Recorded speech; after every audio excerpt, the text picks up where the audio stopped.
This is Basil Evangelisti of Altamont, New York, who served in the U.S. Army December 4th, 1942 through January 21st, 1946. This interview is taking place in his home on October 8, 2005 at 2:15 p.m. June and Kenneth Hunter are interviewers. What is your full name and when and where were you born? My full name is Basil Evangelisti. I was born in Lynn, Massachusetts on February 17, 1960. And what did you do before you entered the service? I worked in Beechnut Packing Company in Caledonia and different odd jobs, setting pins and stuff, but my main job was in Beechnut. And were you drafted or did you enlist? I was drafted. And how did you feel when you got your draft notice? Well, I planned on it. I figured I was ready to go. Everybody went that I remember. Patriotism was running high. Very few were rejected. And how did your family feel? They weren't crazy about it, but they were patriotic, and they was glad to see me go.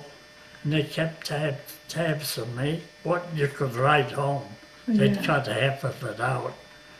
But you want to tell them, you couldn't tell them. Right. So, where did you go when you were enlisted? What was the first When you were step? drafted, where did they send you for training? I went to Fort Eustis, Virginia. I went there for 13 weeks of basic, and basic I will never forget. We had, we would go on 25-mile hikes with full field pack on your back, big GI shoes, gas mask, 25-mile hikes. They would holler gas about 10 minutes every hour, and you'd run along with gas. They'd say double time, and then gas, and then once an hour for 10 minutes. We would flop on the ground because we bushed. We were all tired out, especially out in California on these 25-mile hikes. In Virginia, it wasn't as bad. Well, after you went on a 25-mile hike with a full field pack, steel helmets and big GI shoes, you were all worn out. You flopped on the cots when you came in. An hour later, they would holler obstacle course. Well, an obstacle course, you crawled through a fence underneath it, you swung over water on ropes, and you waded through water, and I'll tell you, you could hardly move. If anybody ever went on 25-mile hikes, even without any full field pack, I think they know what I'm talking about. What kind of meals did you have? Was it Mostly normal or a lot of rations, sea rations? Sea rations. When we go on a boat to unload a boat, we were never allowed back at camp. They'd give us a can of sea rations and we'd keep right on working to unload boats. The food was mostly powder. Powdered milk, powdered eggs, powdered potatoes. And one time we got pork chops, and a bomber came over and dropped a 500-pounder right by our mess hall. And we all scattered the pork chops all over the ground. First time we had meat at that time. And everybody went back after and picked up the pork chops off the coral and brushed them off and ate them because we never got, fresh meat. Very, very seldom do I. That's the only time I remember fresh meat. Now, because I think we're jumping a little ahead, when you finished basic training, where did you go from there? Went to New Caledonia. And Nomea. Nomea was the capital of New Caledonia. Okay, where was this at? In the In the Pacific? Pacific. How did you get there? By boat. What was the journey like by boat? The boat. Well, we were all on deck for 2 or 3 days, all just throwing up over the side. About all of us were throwing up. Most everybody was throwing up. I couldn't eat for about 2 or 3 days. And when it cleared up, the throwing up and everything, my buddy and I from New York City, I met him there, we sang all the while. And I loved the big band music, and we sang. And the only reason I mentioned him is that we had a real bad storm on one of the islands. I was on several islands. And bad storm, and he got killed by a coconut tree. And back in them days, they dug a hole big enough to bury you. They'd put you on a cot, throw a GI blanket over you, and lower you in the ground, and guy would blow his trumpet, I think his taps. And that was very sad. But that was the boat going over. We bathed with GI soap, which is something like Octagon or Fel's Naphtha with salt. And if you got a chance, because it took us 28 days to go over, and truthfully, we lived like pigs. Because we only had 3 or 4 sets of clothes. We slept on the deck a lot, you know. And so it was... Did they give you any duties on the ship, such as mess cooking? Yeah, not cooking. They had regular cooks. But we didn't do much. We just had to sweep the deck, something like that. I did volunteer for KP to get something to eat and take a bath. I took my bath in the sink. We had these big sinks. And I took a bath in there, and that night I ate about 8 eggs. So I really enjoyed. I volunteered for KP just for that, to take a bath and have something to eat, because then I could eat all I wanted. We'd crack eggs for the next day for breakfast. And that's the way I got to eat a lot of stuff. And about all the rest, we'd lean over the rail and watch the barracuda going along with the ship. They'd just go along. And that was basically it on the trip. When you got to your destination point, what was it like? How did they get you off the ship to the land area? I don't remember if we went on LCIs or LSTs. That's for people who don't understand a landing craft infantry. Yes. Or a landing ship tanks. Yes. We did use them on some of the islands, but I don't remember. We might have went right up through the deck, because there they unloaded supplies and everything for the island. So we might have went right off the ship. So what were you trained for at this point? What was your job?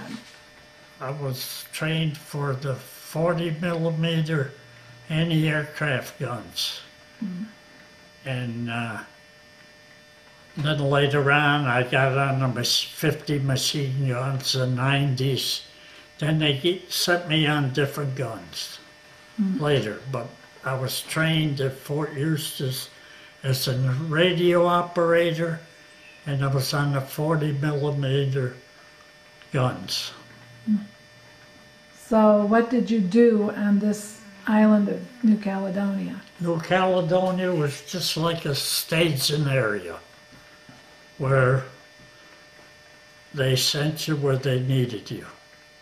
Like I was with, our outfit was a National Guard outfit from Wilmington, Delaware. And they were the nicest guys, office, no West Pointers. They were just like we were, the officers. The West Pointers were tough. We had a couple of them, and they were tough. Our other guys acted just like we did. And they still were able to give orders. You never knew they were right up there because they were National Guard, and they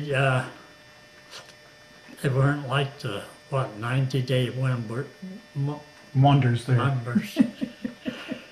Now, when you landed on New Caledonia, did you live in tents? Did you have to dig foxholes? No, tents. And did you We get... used foxholes a lot later. All right, Okay, we'll get to that eventually. So then when you were done at this place, where did you go next?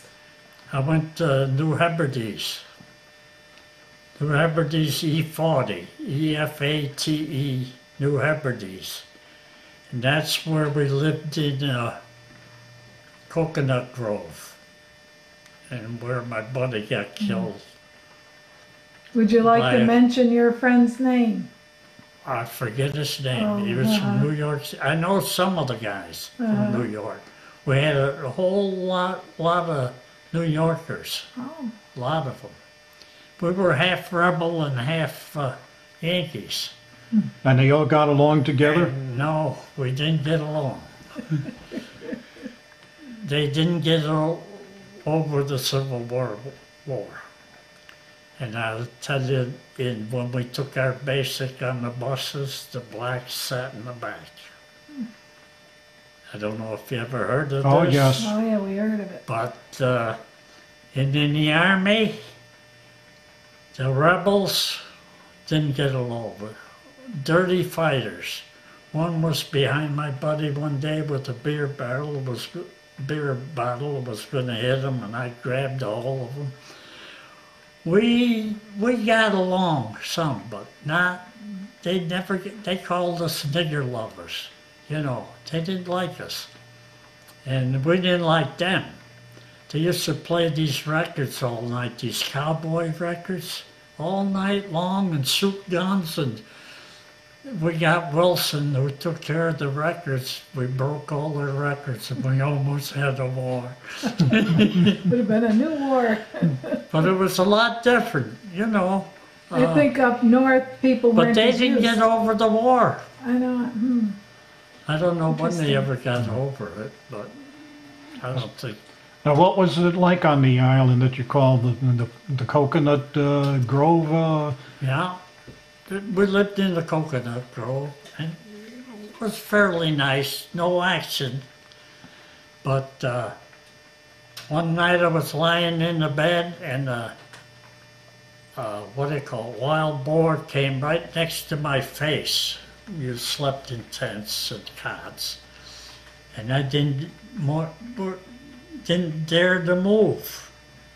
So Mickey and I, Mikowski, he was a private detective from New York City, he had the same experience. So we got a big piece of bamboo, a lot of bamboo. We used bamboo for a lot of things, to take showers and stuff. We put a bayonet on the end of the bamboo, and we were going to get that boar. So we started out, and it was dark at night. We were going after the boar, and we saw him.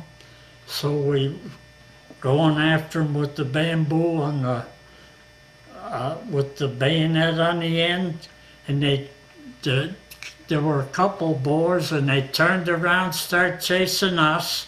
We ran as fast as we could, and when you put up a tent, you wire it down with ropes, and I went, what do you call it? Head over over heels. Keefe. I was going to say something now, but anyway, I'll never forget that as long as I live. So you never got the boar killed? We never though, got did the boar. But New Hebrides wasn't bad. Outside of that, we swam a lot. Our recreation was swimming and listening to Tokyo Rose. What was Tokyo Rose? Who was Tokyo Rose? She was an American spy. She played all the music. I'll give you an example. We'd go down to the radio tent, and she would come on the radio and say, "Boys, how would you like to be with your girlfriend dancing with the music of Benny Goodman and Tommy Dorsey?" And she'd play all these songs, the Andrews Sisters, the Mills Brothers. And then she said, "Too bad you boys weren't home dancing." Just to kind of bring your morale down, but she jacked my morale up because I was a music bug anyway, and I liked Tommy Dorsey and all the big bands. So I went to the radio tent almost every night when we weren't. This is before we went into battle. Now, did you happen to have a lady friend back then from home? You mentioned how it was to have the men reminisce. There or here? Here. Oh, Back home. wherever you dare say. All I had was a laundry girl, and she did my laundry. No, we're talking about, did you have a sweetheart back home? Yes. No, I didn't. Oh, Okay. No. Then go ahead. Where did you go next, and what was your orders? From New Hebrides, we went to Guadalcanal. Well, most of the fighting was done at Guadalcanal, and Guadalcanal was a mess. The ships blew that place almost all apart. I don't think there was a top of a coconut tree standing. They just blasted that place all the heck. And we were just getting staging there. We were next to the 1st Marine Division, and we never got along with the Marines too good. They were pretty cocky. And I guess the way they were trained, they were trained that way. And you'd say hello to them, they wouldn't even look at you, half of them. But that's what the way they were trained. So we were on Guadalcanal, and we just wandered around. You go back in the caves where they dug caves, and you'd see all this equipment left where we would leave it, or the Japs would leave it. And that was about all that happened on Guadalcanal. Now We slept in pup tents then. Oh, okay. Rather than big tents. We'd put a rope around the pup tent so the snakes wouldn't crawl over it. Did you see many prisoners, Japanese prisoners, over there on Guadalcanal, or were most of them? Yes. How did they treat them? Were they in a special area, confinement area? Most of the time I saw them were they were on trucks. And they'd go by, and we wouldn't wave at them, or they wouldn't wave at us. They'd have them in trucks, take them to places. On the other islands, we saw more Japs, prisoners. Okay, now when you leave Guadalcanal, where did you go? Went to New Britain. I was in, not New Britain, Guinea? No. Finchaven, New Guinea. Finchaven, New Guinea. Okay. And there was another, there we were there for 2 or 3 months, and we didn't do no fighting there. Although the only thing I can remember on New Guinea, we didn't fight at all there. But we were in the jungle at that time. And the people that lived in the jungle, the natives, would come through our tent, through our area, and the chief would be in the front, all the girls in the middle, with orange hair and all powdered up. And the men in the back, couple guys here, the women in the middle, two guys in the back. We'd whistle at them, they wouldn't even look at you. But outside New Guinea, I don't remember. We had some cats and dogs. I don't know how we ever got them on the ship, but the natives cleaned them right up. How did you get from island to island? Was it the same routine, pack up, load, seasickness, then unload? And Yeah, you just go on ships. It's all according to how, when we went to Mono, I'll come to that later, but we went on different ships. We were going to a little island or something. I was on the ship LCI, well, you know what that landing is. craft infantry. Yes. There were probably about 200 of us. I don't know if it was 200 or what. But I slept on the deck on the side, and the ship kept rolling, and boy, I thought I was going in the ocean. Because I was a private, and they didn't have enough cots, so I slept on deck. And other ones we went on landing craft infantry, LCIs and landing craft something else. Tanks, LC. Yeah. And he went on different ships. From New Guinea, that's when we went into battle. Treasury Island, not to be confused with Treasure Island, In California. California. Treasury Island, there were a whole bunch of islands. Mono was the big island. So when the first echelon went in, I was on the third echelon. When the first echelon went in, the guy put down this bulldozer blade and covered up this machine gun nest was shooting at him, and he covered him right up with the bulldozer. And why I mentioned that, about 3 or 4 months later, they dug him up, and that was an awful smell. And cranes, what they did was they'd go after the guns to send them to Washington to have them inspected or something. And that was awful.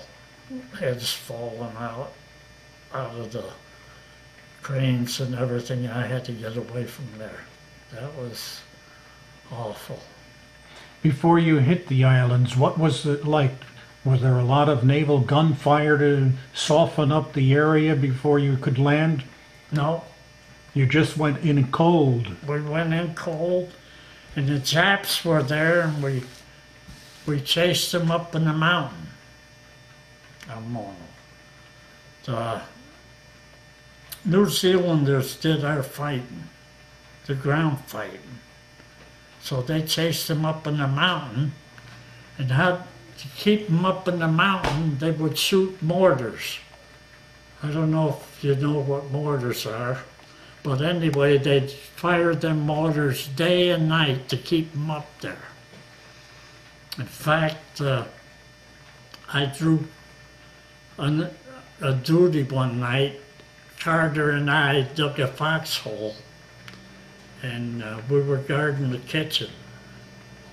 That's about the only place they'd come at night.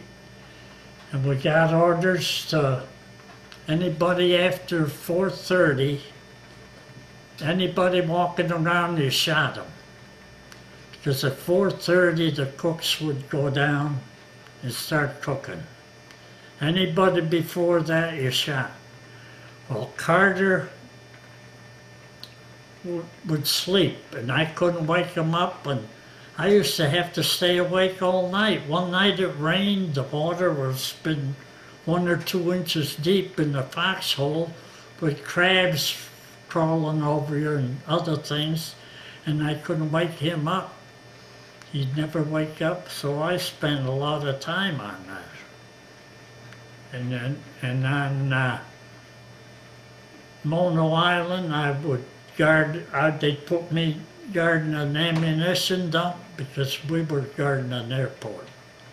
And the corporal guard snuck behind me one night and scared me off to death. He hollered as he snuck in behind me. But that was really funny, you know. And we had quite a few experiences. Were there a lot of casualties in your units? My unit is 2 guys killed. One was from Boston, one was from New York. What about medical care? Did you have adequate medical care there if was needed? I used to go to medics every night for skin rash. I couldn't walk, my ankles were so swelled that they used to have me bring my meals to me. And then I had, I think it's Sigilla and Salmonella. Salmonella. Infection of the bowels. And I was quarantined for a month. And when I went in, they said, watch the scope. I said, what the hell are they talking about? Watch the scope. Well, they shoved this big tube up your rear end to look around, you know. And that's what they meant. But what's the scope? So I got the scope about every 3 or 4 days for a month because I had this infection. And with the skin disease, I had a lot of that. They used to use Jensen violet and calamine. You were either purple or you were pink. Did you also have to take a lot of quinine and malaria drugs? Jesus. Hebrides. Antiprine? In our Lister bag. You know what a Lister bag is? Your little things that you press the water on. It'd be 100 degrees every day, that water with all these chemicals in. You almost had to be dying of thirst to drink that. Because they'd put it right out in the middle of the tent, you know. And we took Atabrain every mealtime. So Atabrain was all over the ground because we heard it made you sterile. So he said, we'll do something about that. So when we went up, you had to open your mouth. They wouldn't hand it to you anymore. You had to open your mouth and they sewed it in you so you couldn't throw it on the ground. So then you had to swallow it because it was awful bitter. In fact, you would turn sort of yellow when you took this Atabrain. And we didn't want to take it because they said it made you sterile. If that was a rumor or what, I don't know. During this time going from island to island, were you able to get news of what it was like back in the States or how we were progressing in the war? No. You were kept in isolation. Yes, it was isolation. That's what it was. You couldn't get mail from home either? Or? Yeah, you got mail. But when we sent out a letter, It had to be you censored? couldn't tell them. And it was- After a while, you wised up and just say, hey, you washed clothes today. We used to wash clothes, get a half a 50-gallon drum, put a little can under there full of gas and let it cook all day, our clothes. But anyway, that's what we used to write home. We washed clothes and we did this and that. We could never tell them the Zeros or the bombers were coming in on us. You couldn't say any of that because they cut it out. So after a while, you didn't write it. just told them what you did. You ate supper, What kind of fighters were the Japanese? You mentioned the Zeros. The Zeros of their aircraft? Zeros were the fighters, and our P-38s were fighters. 2-engine P-38s, when they'd get a Jap, they'd do a roll. Come back. That's what we knew they got one. You know, a Zero or a bomber. He'd come in and do a barrel roll. And Zero fighters, one day, one came over, he wasn't no higher than that tree. And I looked at him, he looked at me. But they were Zeros over there, and our bombers were B-29, B-25s. And they used to go to New Britain every day, about twice a night, to bomb the Japs. The Japs would come to our island because we put in an airport. The Seabees put in an airport. The Seabees, for people who don't know, was a Navy construction battalion. Yeah. And they really were workers, I'll tell you. They really worked. The lights wouldn't go out until we got a signal the Japs were coming in. Then the only time, almost the last minute, they worked till the lights, the Japs got right there. And the Japs used to drop tin foil to throw you off, to throw the To jam our radar. Yeah, to jam the radars. And but the Seabees were nice guys. The Navy were nice guys. The Navy guys took care of us. They gave us ice. We used to get 1 beer a week, and they'd give us ice. We'd go to the Navy to get the ice. Towards the end of the war, I think we got a case a month. After they dropped the bomb on Hiroshima, we got a case a month of beer. So, where did you go after this area? After Treasury Island. We went to Philippines. On Treasury, we did a lot of swimming, and we dove off in Manila. On the islands, there are a lot of sunken ships, and we used to use them for diving boards. And I think it was on Mona that Bob Hope and Jerry Colonna and Dorothy Lamour. Joe Stanford. Well, Joan Stafford, right. They came, and that was very good. That day it poured, and Jerry Colonna, there was a hole in the tent. He got under there, like showering. And those shows were very good. Very well attended, I would assume. Everybody that could get there. Everybody, I don't think there was a guy that didn't watch it. And we had a big band, 16-piece band, company band. And that was very good. And how long would those shows last about? USA show? US? Yeah, were they an hour, a couple of hours? Yeah. Really nice long show then. Hour and a half to 2 hours. So Everybody went. So you saw Bob Hope and all those. Jerry Colonna and Wow. Joe Stafford. She just died That's right. a couple of weeks ago. So did you feel they were quite brave to come over and do these shows? Do you feel they were brave to do these shows? Yes. They could have been in danger, and Oh, sure. so They were right there. I think they came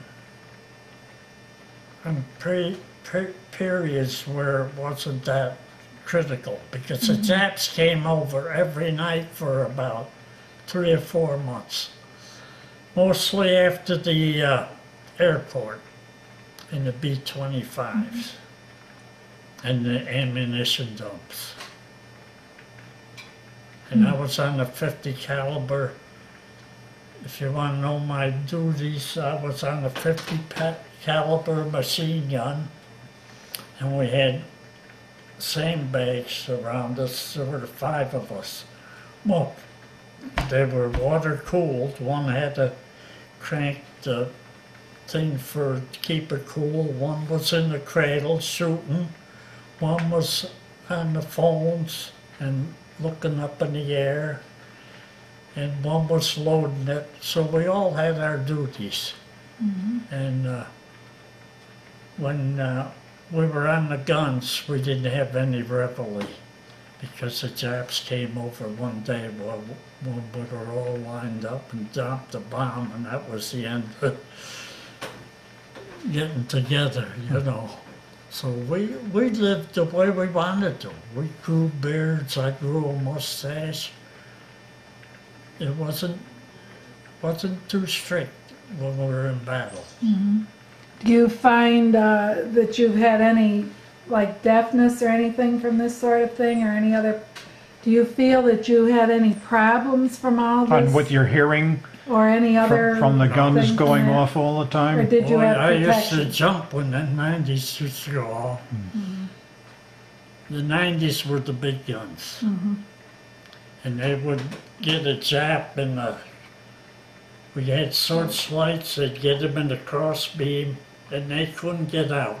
The Japs couldn't get out of it. So they'd keep climbing and climbing, they'd finally get out of it. Just when they get them in the cross, then the machine guns, we'd all shoot at the, well, we couldn't reach them with the 50s, but they did with the 90s. Was Tokyo Rose still broadcasting then as you went along towards the Philippines? Oh yeah, she was good. There was another one in Europe. I forget what her name was, but we had Tokyo Rose, and I'll tell you, she boosted my morale. When she said, "How'd you like to be back there in the Roseland Ballroom in New York or something dancing?" I used to go there to the Savoy and Roseland Ballroom, 10 cents a dance. She said, "How'd you like to be there with your girl?" And they used to jack me up because I loved the music. Now they don't play that music. No. What was the, how long was the action there on the Philippines? Was it a very long time for you there, all the way We through? didn't have action there. You didn't have any? Oh. We went to the Philippines. There were 1 million of us on the Philippines ready to invade Japan. We got our winter clothes, and all we were doing was waiting to go to Japan to invade. They said there were 1 million there, I don't know. But anyway, they dropped the bomb on Hiroshima. And then a couple of days later at Nagasaki. Yeah, and then it was all over. So we just waited. You went by points. Got 5 points for battle, 5 points for this and that. And I got home in January. Now, while you were in the Philippines, by chance, did you ever get a glimpse of General MacArthur? No. He never came and inspected or came by He and used gave to him a come, round? but I never saw him. Bull Halsey I saw. In fact, I took off when he came to inspect the guns I took. He was tough. He was the... Well, he was the admiral for the Navy. Yes, Bull Halsey. I met him. I didn't meet him. I took off when he came. He inspected the guns I was on. Now, what was it like when the bomb was dropped on Hiroshima? What was the feeling, and Well, what did you all We were think? very happy. did you hear about it soon, when the day it happened, or later, days later? I think we heard it later. We never got any news. We didn't know what was going on in Europe and this and that. I don't remember it. Maybe we did get some news. Did you get notice while you were in the Pacific that the war had ended in Europe? Did they let you know about that? I think they did. I don't know. I'm not positive. Probably did. So you say the mood of people were glad that the bomb was dropped because that meant Yeah, we didn't have to go to Japan. We got our winter clothes to go to Japan. And the guns were, I don't know how they did it. Instead of 80 aircraft, they lowered the guns so they could do some ground fighting too, I guess. No, we were ready to go. When you got in the Philippines, we know that the Japanese were very brutal over there. Did you have a chance to meet with some of the Filipinos that were over there that were under the Japanese? Some of them liked them. No kidding. Yeah. The little kids would come in our tent. These 10, 11, 12-year-old kids would come in our tent and sit and tell us all about the Japs. A lot of the kids liked the Japs. They'd come in to get cigarettes. They'd sit there and smoke away. Everybody wanted cigarettes back then. I used to get a bunch of bananas for a pack of old golds. Bushel of mangoes for a pack of cigarettes. One guy, native, wanted some powder to put on his head, so he put powder on his head to give me a bunch of bananas. While you were in the Philippines and you heard about the bombing over in Hiroshima and Nagasaki, how long was it before that, when it was announced that the war in Japan was officially over? Do you remember that day? No, I don't remember. We were very happy when it ended. I don't know. All we knew was, I remember coming home. I was in Tagadin, a small town in the Philippines, Tagadin, and we left for the U.S. on a Liberty ship, the Julian Dubuque.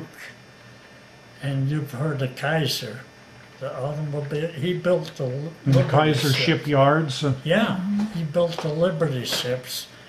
And when we got on the ship in San Fernando, I'll never forget, all the girls were waving and don't forget to come back after me, because half of them were pregnant. And I think a lot of the guys brought them over. There were a lot of good-looking Filipino girls. And that was something I'll never forget when we left there, and I'll never forget when we got home. When we came into the San Francisco Bays, they had a ship there with a whole bunch of guys and a band playing as we came in, right aside of our ship. So that was nice. Were the people back in the States glad to see you? Did they treat you nice? They're very nice. In fact, the southern people were nice to us. When we were in the service, you could hitchhike any place. You never had to worry about a ride. They'd pick you up, and they'd say, when you wanted a place to sleep, you got a pass. You just go to the USO and they'd send you a big family. I went to a family once at this mansion. They had a colored waitress wait on me and everything. They treated us very nice. Now, to get home, you had to accumulate a certain number of points on there. Were there many fellows that had to stay back in the Philippines for quite a period of time before they could meet this quota of points? Or was everybody coming back all together? They didn't come back all together, but the ones with the highest points came. On the priority? Oh, yeah. I never got a 3-day pass. I hated the Army, and I didn't. Now, all this time you were over there, they just accumulated your pay. There was no place you could spend money. You know where I spent it? At the crap table. Oh. When I was a corporal, I think I made $75. The $75 all went to the crap game. I spent every nickel shooting crap. There was no place. I didn't send it home. My father got $50 a month from, Allotment money. yeah, and we had to pay for our life insurance. I think this is $1,000 life, or what's it, 10? I forget. But you had to pay for that. And outside of that, you had all this money. In the States, you could go to the PX and get a sandwich and a beer for 20 cents. But over there, there's no PXs. So I gambled all my money. I couldn't play poker because we had poker sharks in the Army. And you didn't want to sit with them guys because they'd clean your clock.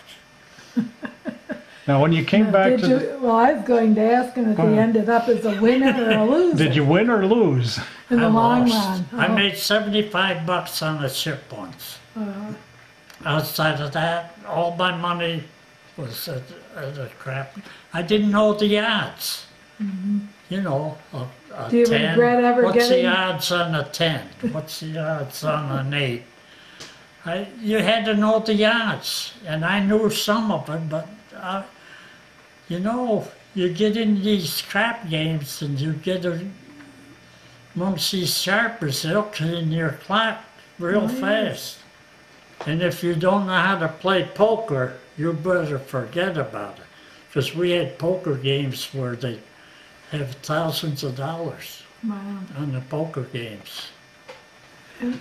When you got back to the States, was there any particular kind of meal that you looked for? That first meal, was it like steak or? Big turkey dinner in Frisco. They gave us every kind of food you could think of in Frisco. Very good. Who gave you that dinner? Was it the townspeople or the... No, it was a big hall where we ate. That was right on the I don't know if post. it was the army or what. It wasn't an army post, I don't think. Did you have a desire for something special that your family made that you were anxious to have as your first meal back home? Back home, yeah, I'm Italian. I wanted some Italian food. But I never ate, to this day, haven't had a piece of Spam or Vienna sausage. Why? You know why? We ate it almost every day for a few months, and I haven't had a piece of Spam, Vienna sausages, these little ones. Never had a piece. I never had a piece of coconut because I got sick eating that stuff. And the salt tablets, we had spaghetti. It was powdered. Everything was powdered there. Canned spaghetti. Did you ever have? It's awful. You take these salt pills, and I threw up one day, boy. I ate them salt pills and had that spaghetti. After that, I couldn't eat spaghetti anymore. But it was canned. Canned turkey, canned everything. Now, when you got back to the States, you were ready to get home. What was it like at the post? Were they anxious to get rid of you, or did you have to go through medical checks, inspections? No, we went to Fort Eustis when I came home, and they gave the pants about 3 inches, 4 inches too long. Give me a coat that was twice as big as I could fit in, and I hitchhiked home from Trenton, New Jersey. They didn't pay my way out of Camp Upton, Fort Eustis. I hitchhiked out, I can remember now, from Schenectady to Kansas-Harry. I hitchhiked with the truck driver. And he dropped me off. He went right by my house at Palatine Bridge. And he went out of his way to drop you off? No, Oh, he was going right through the. Oh.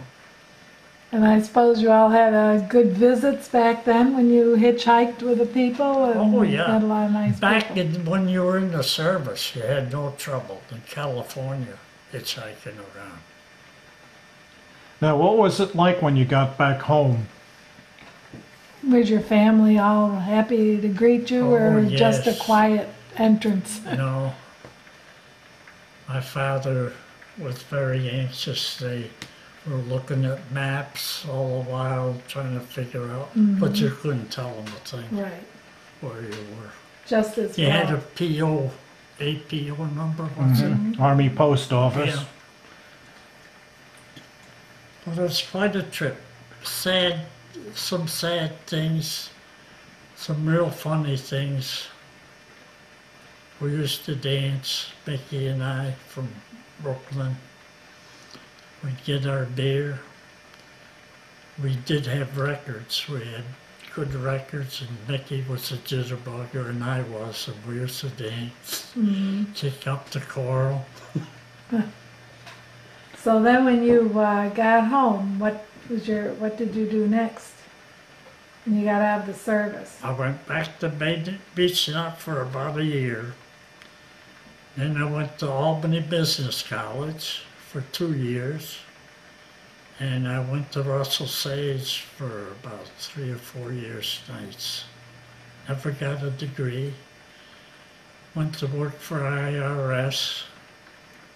And did you ever hear of the University Club?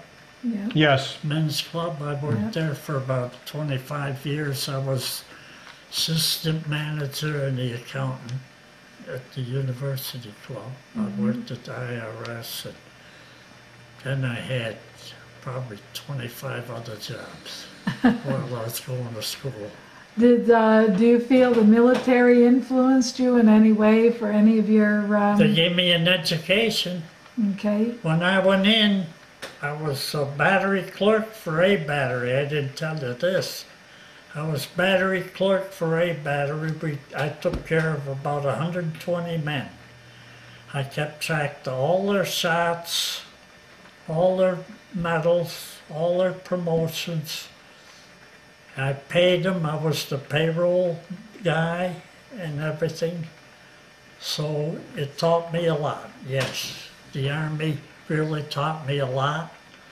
And after I was the battery clerk, they made me a classification specialist. I was a T4 sergeant. If you wanted a cook, or you wanted a truck driver, whatever you wanted, you called me. And I had all the records, and I would send you the best qualified men. My title was classification specialist. Was a T4 sergeant, not a regular sergeant, a technical sergeant. Now, in your experiences in there, was there anybody that stood out as an outstanding individual there? Or was there some? Did you have occasions when there were guys that just wouldn't do what they were supposed to do? And if so, how did they handle them? Well, we had guys on our machine gun nest. One guy wouldn't want to get out of the cradle. All he wanted to do was shoot at the Japs. He didn't want to crank the what they call it, for the water for the machine gun. He didn't want the phones on. In fact, when I had the phones once, I got almost court-martialed. I didn't wake up when the commanding officer was talking to me. And I almost got it. But anyway, yeah, we had guys that just wanted to he wanted to get in a cradle, and I said, you can have it. I mean, a cradle is where you swing around with the guns, you know. And It really affected him. He wanted to get revenge. yeah, and then we had Radar Pool, we call him Radar Pool. He weighed about 180 pounds when he went in. He had malaria, and he was wasted down to about 110 pounds. They wouldn't send him home. He was yellow, And we call them radar pool because he's always hearing planes come. Whether he heard them or not, he said, we woke us all up and said, there's a Jap coming, you know. And I used to fly out of that bed many a night on that hard coral when the planes would come over. I jumped out of there one night, I heard a plane, boy, I almost killed myself on that coral. Coral is very sharp. And can get infection from it. Yeah, yeah. How did they treat the infection for coral if you stepped on it back then? You'd go there, the medics would put stuff on it. Because we heard Yes. lemon juice is good to put You know, on. they used to do treated a lot of stuff in World War II with sulfa drugs. I took sulfa when I had the double infection, when I was quarantined. So then, have you been to any reunions of your groups or been in touch with any of the people? I called the Legion, where they have the reunions. They know nothing about the 736 AAA gun. Nobody knows about it. And this is no baloney. I've been trying to... Our outfit came from Wilmington, Delaware, National Guard. They went to Bora Bora. And that's a summer resort now. Bora Bora. We've been there. It's a lovely place. You've been there? Yeah. They, our outfit came from Bora Bora. That's when they came to, I forget, was it New Guinea or someplace? That's when Right up the joined them. Tahiti area. Now, That's where they were, in Bora Bora. you mentioned something about the ship would not signal, would not respond to signals. Oh, my scary moments. We were, at night, our ship signaled to this other ship. He wouldn't signal back. So they kept signaling, he would not signal back. They got us all up on the ship, lined up. You know how the Army is, they line you up, ready to go overboard. So they kept signaling, and then they called the cooks up. And when they called cooks up to line up, we knew it was bad. So we were starting to sweat. And towards the end, we were ready to go over, the cooks and all of us. And I don't know, we had life jackets on. And they finally signaled back. And that was one of my scariest moments. Besides watching the bomb bay doors open, the Japs. When you saw them light up, I used to dig a little further.